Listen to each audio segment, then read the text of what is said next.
똑똑한 아이들이라고 하면 어떤 아이들을 생각하고 계신지 모르겠지만 이 학생들이 갖고 있는 특징을 저희가 한번 살펴보면 이 친구들이 굉장히 자기에 대한 이해가 높아요. 아는 것과 모르는 것을 구분하는 거, 이게 기본적으로 이제 메타인지의 개념입니다. 자기를 이해하게 되는 거죠. 나는 요만큼 할 수 있는 사람이니까 내가 할 수 있는 역량을 고려해서 목표를 정했을 때 내가 그 목표를 충분히 달성할 수 있는지, 정말 내가 공부한 것들, 이런 것들을 확실하게 잘 이해하고 있는지, 알고 있는지를 스스로 판단할 수 있는 것들을 메타인지라고 할 수가 있어요. 카이스트 영재교육원에서 교육 프로그램에 참여하는 학생들을 대상으로 학생들이 뭔가 자기가 원하는 습관을 하나 정해서 그걸 자신의 습관으로 만들도록 하는 습관 프로젝트를 진행을 하고 있습니다. 스스로 정한 습관에 대해서 아이들이 생각보다 굉장히 책임감을 많이 갖더라고요. 제가 좋은 습관이라고 생각했던 것 중에 하나는, 안녕하세요. 저는 카이스트에서 영재교육센터를 맡고 있는 이성혜라고 합니다. 반갑습니다.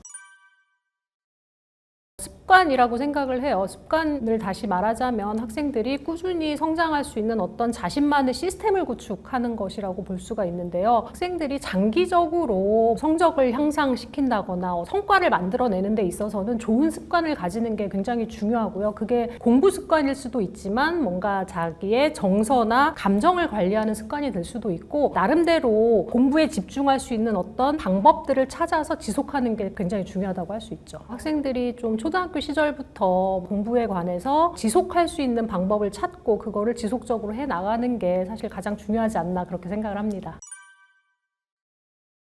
똑똑한 아이들이라고 하면 어떤 아이들을 생각하고 계신지 모르겠지만, 제가 이제 경험하는 아이들은 영재교육 프로그램에 관심과 흥미를 가지고 찾아오는 아이들이라고 생각해 주시면 될 것 같고, 이 아이들은 아주 기본적으로는 굉장히 호기심이 많고 그 궁금한 거를 탐구하거나 찾아보거나 스스로 학습하는 이런 역량들을 갖고 있는 친구들이에요. 그래서 학습과 관련해서 이 학생들이 갖고 있는 특징을 저희가 한번 살펴보면, 이 친구들이 굉장히 자기에 대한 이해가 높아요. 자기에 대한 이해가 높다는 거는 사실 내가 뭘 좋아하는지, 뭘 잘하는지, 뭘 하고 싶은지, 첫 번째는 이게 명확한 학생들이고, 공부와 관련해서는 뭘 공부해야 되는지, 그리고 어떻게 공부해야 되는지 이런 이해가 굉장히 높은 학생들입니다. 그래서 이걸 다시 말하자면 메타인지, 우리 요즘 메타인지라는 말이 되게 유행인데 메타인지가 높다고 할 수가 있습니다. 메타인지가 높다는 말은 자기에 대한 이해를 바탕으로 내가 뭘 잘하는지, 그리고 내가 뭘 알고 있는지, 뭘 더 해야 되는지, 어떤 방법들이 나한테 더 효과적인지, 결국에는 내가 뭘 할 수 있는지 혹은 어떻게 해야 되는지를 잘 아는 것들이기 때문에, 사실은 공부를 할 때 목표를 정했을 때 내가 그 목표를 충분히 달성할 수 있는지 이걸 판단하는 것도 메타인지의 일종이라고 생각할 수가 있고요. 그 다음에 정말 내가 공부한 것들, 이런 것들을 확실하게 잘 이해하고 있는지, 알고 있는지를 스스로 판단할 수 있는 것들을 메타인지라고 할 수가 있어요. 그래서 뭔가 공부를 잘하거나 우수한 아이들이 공통적으로 갖고 있는 특징은 이런 것들이라고 할 수가 있습니다. 나는 정말 공부를 되게 많이 했는데, 공부 진짜 열심히 했는데 성적이 잘 안 나와, 이렇게 고민하는 학생들이 되게 많이 있거든요. 이런 학생들의 특징 중에 하나는 공부하는 방법이 잘못됐거나 자기에게 맞지 않는 방법으로 공부를 했거나 이런 가능성이 좀 있어요. 그래서 이런 것보다는 정말 어떻게 해야 효율적으로 공부를 할 수 있는지 이런 것들을 잘 아는 게 중요하다고 할 수가 있습니다. 아는 것과 모르는 것을 구분하는 거, 이게 기본적으로 이제 메타인지의 개념입니다. 사실 우리가 아는 것과 모르는 것을 구분할 수 있는 가장 좋은 방법은 말로 해보거나 글을 써보는 거예요. 사실은 요즘에 미디어가 발달하고 유튜브에 다양한 정보들이 넘쳐나고 생성형 AI로 검색을 하면 정보들이 쏟아지고 있잖아요. 그러니까 아이들이 어떻게 생각하기 쉽냐면 굉장히 내가 많은 걸 아는 것 같다고 생각을 합니다. 근데 사실은 그런 아는 것들에 대해서 그러면 한번 설명해 볼래? 라고 하거나, 혹은 거기서 학습한 어떤 개념들에 대해서 한번 정리를 해볼까 하면 정확하게 말하거나 쓰지 못하는 경우들이 되게 많아요. 그런 경우는 우리가 아는 것 같은 느낌이지 실제로 아는 것이라고 하기가 되게 어렵거든요. 그래서 메타인지가 높은 학생들은 사실은 내가 뭘 아는지 모르는지를 잘 구분할 수 있고, 그걸 구분할 수 있는 가장 좋은 방법은 내 머릿속에 내가 안다고 생각하는 것들을 여러 가지 방식으로 표현해 보는 것입니다. 카이스트 영재교육원에서 하고 있는 교육 프로그램에 참여하는 학생들을 대상으로 습관 프로젝트를 진행을 하고 있습니다. 그래서 학생들이 뭔가 자기가 원하는 습관을 하나 정해서 그걸 실천하도록 하고 그걸 자신의 습관으로 만들도록 하는 그런 프로젝트인데요. 학생들이 참여해서 선택한 습관들을 좀 살펴보면 초중고에 다니는 학생들이기 때문에 문제집 풀기를 가장 많은 습관으로 선택을 해요. 이제 문제집 풀기 같은 경우는 학생들이 풀어야 될 문제, 뭐 해야 될 공부들이 많기 때문에 주로 선택하기도 하고 목표를 정하기가 상당히 명확합니다. 예를 들면 나는 하루에 3문제를 풀겠어, 혹은 하루에 1페이지를 풀겠어, 하루에 요 단원을 풀겠어, 이렇게 목표를 정하기가 쉬운 습관이어서 학생들이 많이 선택하는 것 같고요. 근데 여기서 중요한 거는 학생들이 문제집 풀기를 다양하게 선택을 하지만 그 문제집을 푸는 방식은 학생마다 다 다를 수가 있어요. 우리가 문제집을 푸는 과정을 생각을 해보면 문제를 풀고 채점을 해보고 끝나는 경우가 보통 문제집 풀기입니다. 그쵸? 근데 거기에서 우리가 앞에서 얘기했었던 메타인지의 개념을 좀 생각을 해보면 문제집을 풀면 내가 아는 문제와 틀리는 문제가 명확하게 구분이 되죠. 그럼 그 이후에 내가 틀린 문제에 대해서 어떻게 이 틀린 문제를 효과적으로 다시 내 것으로 만들 수 있을까? 효율적인 학습이 동반해서 이루어지는 게 필요합니다. 그래서 문제집 풀기 습관을 보면 어떤 학생들은 문제를 풀고 오답 노트를 정리하거나 아니면 문제를 풀 때 중요한 개념들을 노트 정리를 하면서 문제를 풀거나 굉장히 다양한 방식의 학습 습관들을 만들려고 노력하는 것을 알 수가 있습니다. 문제집 풀기 다음으로 또 학생들이 많이 선택하는 습관 중에 하나는 사실 독서예요. 요즘 학생들 뭐 문해력이 떨어진다 이런 얘기가 상당히 많은데 이제 학생들도 문해력이 중요하고 독서의 중요성을 인지를 하는 것 같아요. 독서를 하면서 뭔가 상상력을 키울 수도 있고 사고력을 개발할 수도 있고 그래서 이제 독서를 중요한 습관, 내가 만들고 싶은 습관으로 선택을 하는데 독서의 경우에도 마찬가지예요. 우리가 책을 읽으면 읽는 그 순간에는 사실은 내가 다 그 책의 내용을 이해한 것 같거든요. 근데 이제 이해하는 데서 끝나지 않고 어떤 학생들은 독후감을 쓴다든지 아니면 책의 줄거리를 요약해 본다든지 또 나아가서 어떤 학생들은 그 책의 내용을 엄마나 동생에게 설명을 해 본다든지 또 아예 발표 자료로 책을 설명하는 발표 자료를 만들어 본다든지 이런 학생들이 있어요. 어떻게 보면 내가 정말 이 책을 잘 이해했는지를 확인하는 습관까지 길러주는 굉장히 좋은 습관들이라고 할 수가 있습니다. 독서를 하는 방법에도 학생들을 보면 여러 가지 방법들이 있습니다. 그리고 최근에는 제가 좋은 습관이라고 생각했던 것 중에 하나는 독서를 하면서 내가 잘 이해가 안 되는 단어라든지 무슨 의미인지 모르겠는 말들을 좀 따로 정리를 해가지고 문해력과 연결을 해서 단어의 뜻을 찾아본다든지 문장의 의미를 찾아본다든지 하는 학생들도 있었어요. 그래서 독서를 하지만 결국에는 독서를 가지고 어떤 방식으로 내가 이거를 학습에 활용할 것인가는 학생들마다 다른 측면이 있기 때문에 결국에는 독서를 통해서 정말 사고의 폭이 넓어지고 경험의 폭이 다양해질 수 있습니다. 그리고 우리가 다른 사람이나 다른 세계를 이해하는 데도 도움이 많이 되고요. 그래서 책을 많이 읽는 거는 정말 권장드리는 방법이기도 하고 그다음에 책을 읽으면서 책의 내용을 이렇게 잘 설명해 보는 것, 다른 사람에게 얘기해 보는 것 이런 방식이 굉장히 도움이 많이 될 것 같아요. 그리고 사실 우리가 공부법 혹은 공부 습관 하면 기존에 알려진 굉장히 많은 노트 정리법들이 있어요. 학생들도 이제 노트 정리하는 습관들을 가지려고 이렇게 노력을 많이 합니다. 노트 정리는 개념을 정리를 한다든지 뭐 서술형 풀이를 쓴다든지 오답 노트를 쓴다든지 뭐 이런 방법들이 많이 있고 다양한 노트 정리 방법 중에서 또 학생들이 선택하는 굉장히 효과적인 방법 중에 하나는 백지 노트라는 게 있습니다. 그래서 백지를 펴놓고 학생들이 오늘 수업에서 배웠던 내용들을 조금 기억을 해보면서 한 번씩 써보는 거죠. 그래서 백지 노트에 내 머릿속에 있는 걸 쓰다 보면 아 내가 오늘 학교에서 배운 것 중에 이런 내용은 다 알고 있구나 혹은 이런 내용은 아 듣긴 들었는데 잘 이해를 못하겠구나 뭐 이런 것들을 확인할 수 있는 방법입니다. 사실 습관을 실천하는 것 자체가 상당히 어렵잖아요. 예를 들면 60일, 80일 이렇게 습관을 정하고 이걸 매일매일 실천하는 게 어려운데 이걸 실천을 지속하도록 도와주는 방법 중에 하나는 내가 실천한 결과들이 눈에 보이도록 관리를 하는 거예요. 그래서 저희가 이제 학생들과 많이 하는 방법 중에 하나는 포스트잇 같은 걸 활용을 하는 거죠. 예를 들면 노트 정리를 한다든지 아니면 문제풀이를 할 때 포스트잇에 매일 나는 뭐 3개의 문제를 풀겠어 혹은 3개의 개념을 정리하겠어 3개의 오답을 정리하겠어 했을 때 포스트잇에다가 3개씩 적어서 한쪽 벽면에 그걸 이렇게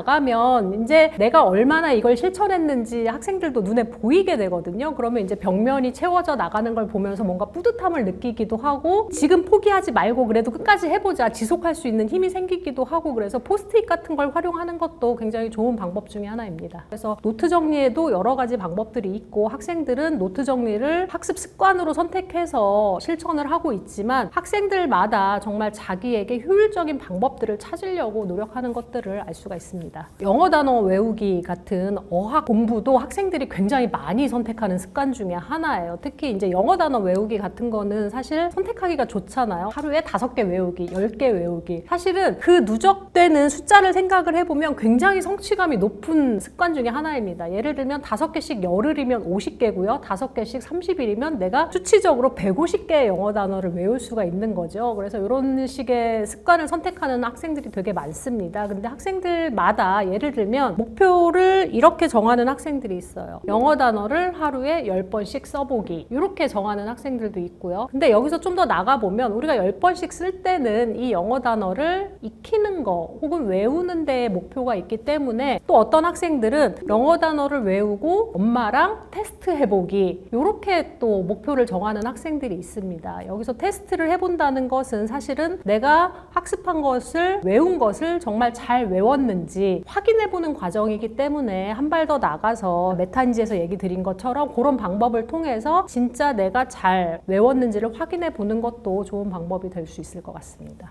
프라이드월은 습관 프로젝트를 시작하면서 저희가 학생들에게 좋은 습관을 예시로 제시해 준 것 중에 하나예요. 프라이드월은 공부 습관이라기보다는 정서를 관리하는 습관, 이렇게 보실 수 있을 것 같은데, 학생들이 매일 내가 오늘 잘한 일을 3가지를 적어본다든지 감사한 일을 3가지를 적어본다든지, 또 학생들에 따라서는 오늘 뭔가 내가 잘못한 걸 적는 학생들도 있기는 합니다. 이렇게 하면서 매일매일의 나를 좀 성찰해보고, 특히 감사한 일, 잘한 일을 찾다 보면 뭔가 뿌듯한 나를 경험하기도 하고, 그러면서 이제 학생들이 자기의 정서를 관리하기도 하고, 또 학생들은 이런 얘기도 합니다. 그러니까 매일 감사한 일 3가지를 쓰려고 보니까 감사한 일을 찾게 돼요. 잘한 일을 하려고 노력하게 돼요. 그러면서 학생들에게 굉장히 긍정적인 영향을 주더라고요. 그래서 프라이드 월도 사실은 포스트잇을 활용한 방식인데, 벽면에 내가 정말 잘한 일들로 이렇게 채워나가면서 학생들이 정말 정서적으로 안정되고 긍정적인 경험을 하는 것들을 보실 수 있을 것 같습니다. 플래너 이런 것들은 사실은 뭔가 계획을 세우거나 실천을 하려고 할 때 흔히 많이 하는 방법 중에 하나입니다. 저 같은 경우도 오늘의 할 일을 만든다든지 이런 것들을 이제 아침마다 기록을 하고 그걸 하나씩 지워가는 방식으로 하거든요. 사실은 플래너 같은 것들은 습관적으로 이제 계획을 세우고 내가 계획대로 잘 진행했는지를 모니터링하고, 모니터링을 통해서 어디까지 했는지, 앞으로 할 것들이 뭔지를 또 추가적인 계획을 세우고 하는데 굉장히 좋은 방법 중에 하나고, 머릿속으로 오늘 이걸 해야지 라고 생각하는 것보다는 그걸 좀 구체화해서 적어보고 그거를 검토하고 하는 과정을 통해서 사실은 메타인지를 굉장히 향상시킬 수 있는 방법 중에 하나입니다. 그래서 플래너를 써보면 내가 할 수 있는 것보다 굉장히 많이 쓰는 경우들이 있어요. 나는 8시간 내에 이런 것들을 할 수 있다고 썼지만 실제 해보니까 시간이 부족하거나 혹은 뭔가 내가 그렇게 빨리 그런 일들을 할 수 없는 경우들이 많거든요. 그러면서 이제 자기를 이해하게 되는 거죠. 나는 요만큼 할 수 있는 사람이니까, 그러면 다음에 이제 시험 계획을 세운 거라 다음 계획을 세울 때는 내가 할 수 있는 역량을 고려해서 계획을 세울 수 있게 되는 거죠. 그래서 그런 어떤 과정들을 통해서 굉장히 메타인지가 성장할 수 있습니다.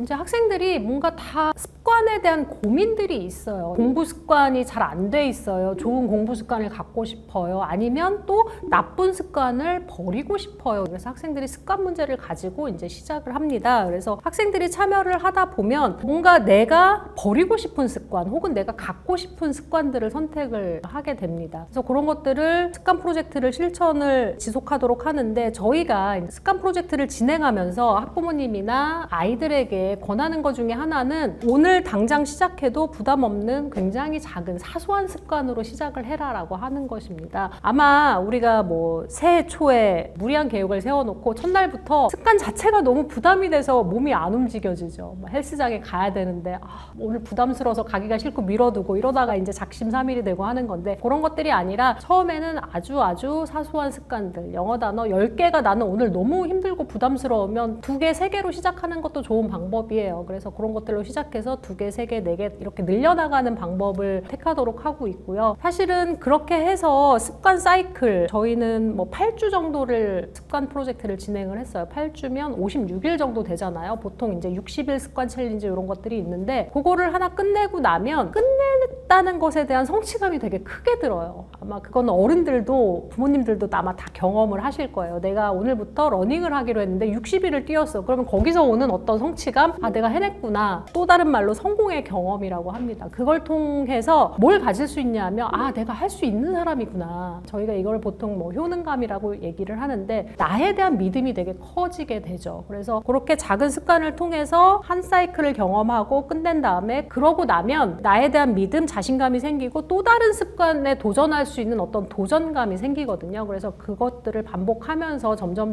좋은 습관들을 형성해 나가는 게 굉장히 중요한 것 같습니다.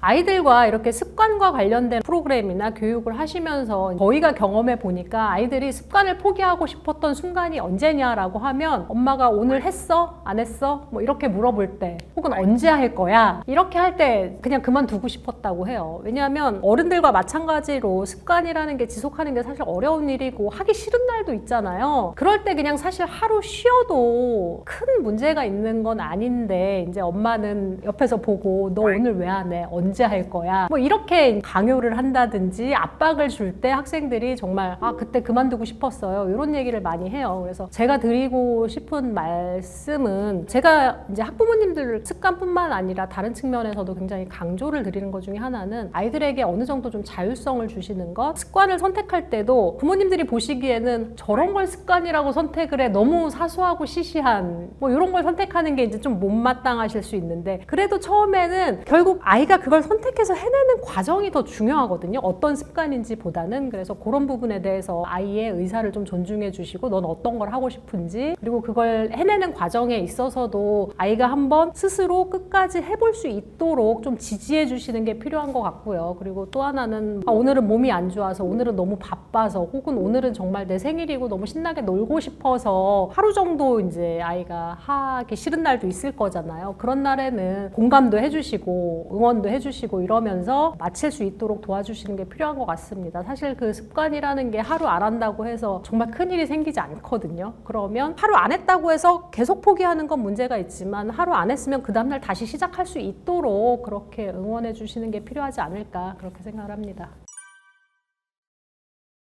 습관 챌린지를 하다 보면 처음에 이제 제가 학생들하고 그런 대화를 많이 해요. 어떤 고민이 있는지, 어떤 문제가 있는지, 혹은 어떤 걸 해결하고 싶은지 이런 것들을 하다 보면 아이들마다 이제 고민이 되게 달라요. 열심히 해도 점수가 잘 안 나와요. 이런 학생들도 있고 열심히 하기가 어려워요. 집중하기가 어려워요. 이런 친구들도 있고 아예 뭐 저는 공부가 재미가 없어요. 하기 싫어요. 이런 친구들도 있고 또 요즘에는 그런 고민하는 학생들 굉장히 많아요. 정말 휴대폰 유튜브 사용 시간을 줄이고 싶은데 아이들이 그게 이제 스스로 컨트롤이 잘 안 되는 학생들이 되게 많거든요. 사실 그런 대화를 처음 시작하시는 게 되게 중요할 것 같아요. 우리 아이가 정말 어떤 고민을 하고 있는지 그러면 같이 어떤 문제를 먼저 해결해 보고 싶은지 예를 들면 그게 어떤 아이들의 경우는 휴대폰 사용 시간을 줄이는 거예요. 사실 많은 학생들이 굉장히 고민하고 있거든요. 그러면 아이와 엄마가 휴대폰 사용 시간을 줄일 수 있는 어떤 방법을 하나 정할 수 있겠죠. 뭐 그런 친구들이 있었어요. 저희가 습관 프로젝트 실천한 친구들 중에 휴대폰을 2시간 동안 엄마한테 반납하고 공부하기 이런 습관을 정한 친구들이 있거나 혹은 뭐 몇 시간 동안 유튜브 보지 않기, 게임하지 않기 이런 습관을 정한 친구들이 있단 말이죠. 스스로 정한 습관에 대해서 아이들이 생각보다 굉장히 책임감을 많이 갖더라고요. 아, 내가 정했으니까 지켜야죠. 이렇게 말하는 친구들이 있는데 그것들을 스스로 정하고 지키도록 하는 거 이게 일단 굉장히 중요할 것 같습니다. 그래서 사실은 우리 학생들도 보면 정말 공부 잘하고 싶고 집중해서 하고 싶고 뭐 이런데 이제 아이들이 혼자 노력하기에 어려움이 많은 거죠. 그런 과정에서 옆에서 이제 이런 재미난 챌린지 엄마랑 같이 하는 챌린지 이런 것들을 통해서 아이들과 하나씩 해결해 보실 수 있지 않을까 이런 생각이 들고 그 과정에서 무엇보다도 계속 말씀드리지만 아이들의 자율성, 의지 이런 것들을 좀 존중해 주시는 게 필요하지 않나 이런 생각이 듭니다. 학부모님들에게 아이들에게 자율성을 좀 주세요 이렇게 말씀을 드리면 두려워하세요. 어떻게 줘야 될지를 모르겠고 얼만큼 줘야 될지를 모르겠다고 하시거든요. 그러면 이제 저한테 뭐 학부모 특강 이런 데서 그러면 학원이나 이런 거 아이들이 다 선택하게 해줘야 돼요? 안 간다고 그러면 가지 말라고 해야 되나요? 뭐 이런 걸 물어보는데 그렇게 우리가 극단적인 상황을 생각하기보다는 하나씩 작은 것들, 예를 들면 습관을 선택해서 실천하는 것 같은 작은 것부터 자율성을 주다 보면 아이가 어느 정도는 주도적으로 할 수 있는 역량이 생길 거라고 생각을 합니다. 그래서 너무 많은 자율성은 이제 부모님도 불안하시고 아이한테 너무 맡기는 게 처음부터 쉽지 않으시니까 그걸 단계적으로 좀 접근해서 아이가 선택해서 책임감을 가지고 해나가는 과정들을 좀 경험할 수 있도록 해주시는 게 필요할 것 같습니다.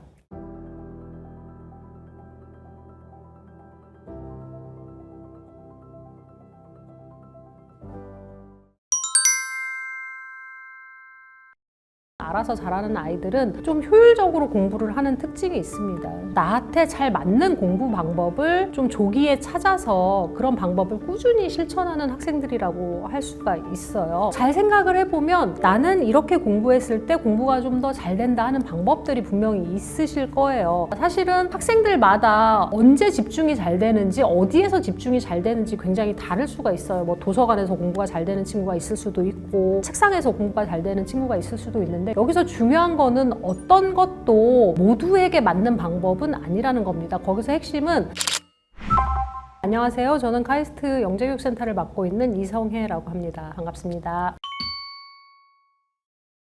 알아서 공부를 잘하는 아이들은 무엇보다 사실 학습 동기가 굉장히 명확하죠. 공부에 대한 목표, 열정 이런 것들이 있는 학생들인데 그보다는 여러 가지 공부 방법 측면에서 보면 알아서 잘하는 아이들은 좀 효율적으로 공부를 하는 특징이 있습니다. 나한테 잘 맞는 공부 방법을 좀 조기에 찾아서 그런 방법을 꾸준히 실천하는 학생들이라고 할 수가 있어요. 그래서 자기가 어떤 방법으로 공부를 할 때 효과적인지 혹은 내가 어떤 부분을 공부하는 게 필요한지 이런 것들을 잘 파악하고 있는 학생들이죠.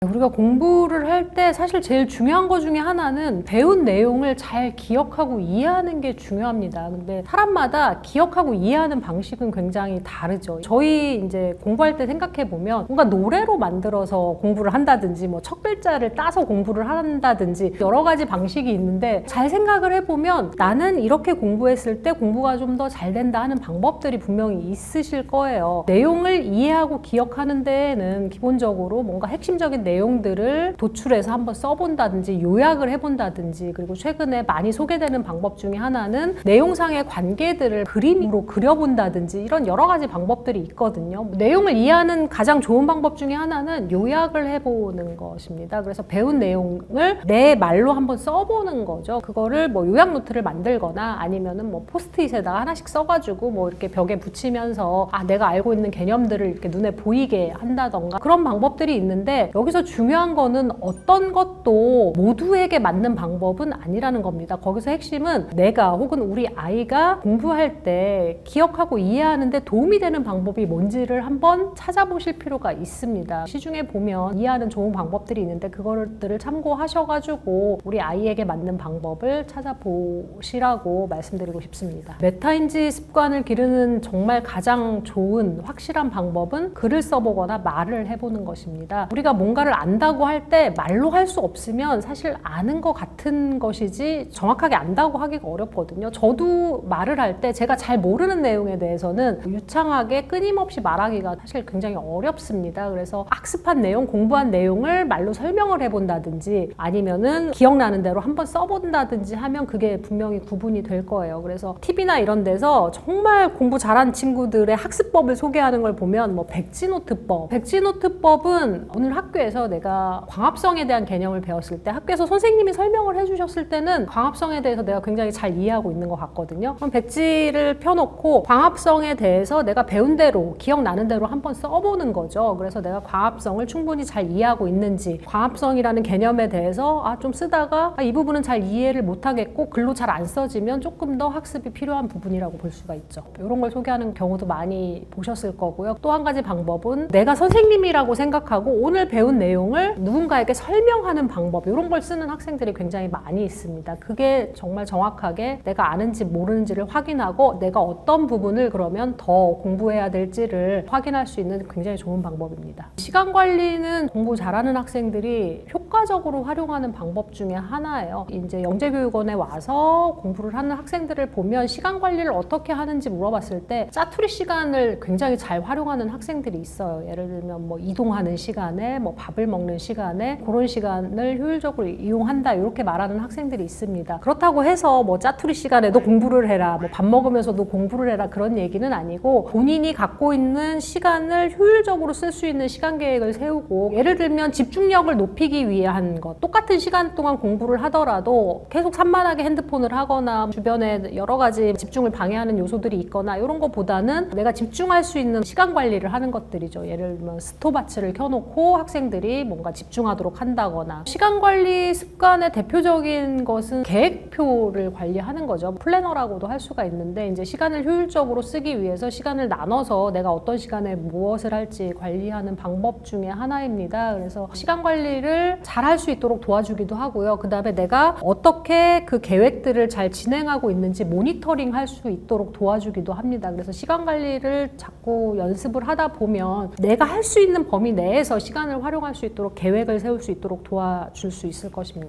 그리고 최근에 제가 이제 인상 깊게 본 것 중에 하나는 필즈상을 받으신 허준희 교수님의 인터뷰였는데, 허준희 교수님이 집중할 수 있는 시간을 본인이 잘 알고 계시더라고요. 예를 들면 나는 최대한 집중할 수 있는 시간이 1시간이라고 하면 모래시계를 활용해서 모래시계 1시간을 뒤집어 놓고 그 시간 동안 최대한 집중해서 공부하도록 하는 거, 이런 방법들이 시간을 효율적으로 관리하는 방법 중에 하나라고 할 수가 있습니다. 저희 학생 중에 한 명이 습관 프로젝트를 진행하는데 어떤 습관을 실천하려고 노력을 하냐 하면, 공부를 하기 전에 책상을 깨끗이 치우는 습관을 매일 실천을 하는 거예요. 그래서 책상을 치우는 습관을 왜 실천하는지를 물어봤더니 공부에 집중할 수 있는 환경을 만들기 위해서라고 하더라고요. 이런 친구처럼 사실은 뭔가 집중할 수 있는 환경을 만드는 게 굉장히 중요하고, 어떤 주변의 환경들, 이런 것들을 공부에 도움이 되는 형태로 조성하는 게 되게 필요합니다. 사실은 학생들마다 언제 집중이 잘 되는지, 어디에서 집중이 잘 되는지 굉장히 다를 수가 있어요. 뭐 도서관에서 공부가 잘 되는 친구가 있을 수도 있고, 책상에서 공부가 잘 되는 친구가 있을 수도 있는데, 이렇게 내가 집중이 잘 되는 환경을 찾는 것, 그리고 그 환경을 조성하는 게 되게 중요하고, 최근에 보면 학생들의 집중을 가장 방해하는 요소 중에 하나는 결국 휴대폰 사용입니다. 그래서 휴대폰을 잘 관리하는 게 학습에 집중하는 어떤 환경을 조성하는 데 큰 역할을 하고 있는데, 여러 가지 방법이 있겠죠. 뭐 휴대폰을 꺼놓는 방법, 아니면 무슨 어플리케이션을 사용해서 휴대폰을 잠시 차단하는 방법도 있을 거고요. 또 뭐 학생들 보면 이제 뭐 엄마한테 휴대폰을 반납하고 그 시간 동안은 공부에 집중하겠다, 이런 것들을 계획하고 실천하는 학생들도 있습니다. 공부에서 정서 관리는 굉장히 중요한 역할을 하고 있어요. 뭐 예를 들면 내가 기분이 나쁘거나 사실 짜증나서 공부하기 싫어, 뭐 이런 기분이 들 때가 되게 많은데, 그 정서를 안정적으로 관리하는 거 굉장히 중요하거든요. 그래서 정서 관리도 중요한 학습 습관 중에 하나가 될 수 있는데, 정서를 관리하기 위해서는 내가 언제 기분이 좋은지, 뭘 해야 기분이 좋은지, 예를 들면 음악을 듣는 방법, 간식을 뭐 먹는 방법, 이런 것도 있고, 또 가급적이면 뭔가 긍정적인 마음을 갖도록 하는 게 중요하잖아요. 그래서 한 가지 방법은 매일 내가 잘한 일, 오늘 실천한 일, 이런 것들을 적으면서 꾸준히 그런 감정 혹은 잘하는 일들을 지속하려고 하는 학생들도 분명히 있습니다. 그리고 실제로 이제 습관 프로젝트에 참여한 학생들을 보면 매일 시를 읽는다든지, 아니면 매일 명언을 읽으면서 뭔가 마음가짐을 다잡는다든지 하는 친구들이 있어요. 그런 것들을 보면 결국에는 내가 목표를 유지하고 동기를 갖고 긍정적인 정서를 유지하는데 도움이 되는 방법들을 진짜 나름대로 찾으려고 되게 노력하는 것 같아요. 그래서 뭐 아이돌의 음악을 듣는 것도 한 가지 방법이 될 수가 있고, 그런 방법들을 좀 찾아보시고 스트레스를 해소할 수 있는 이런 돌파구들을 찾는 것도 굉장히 중요합니다.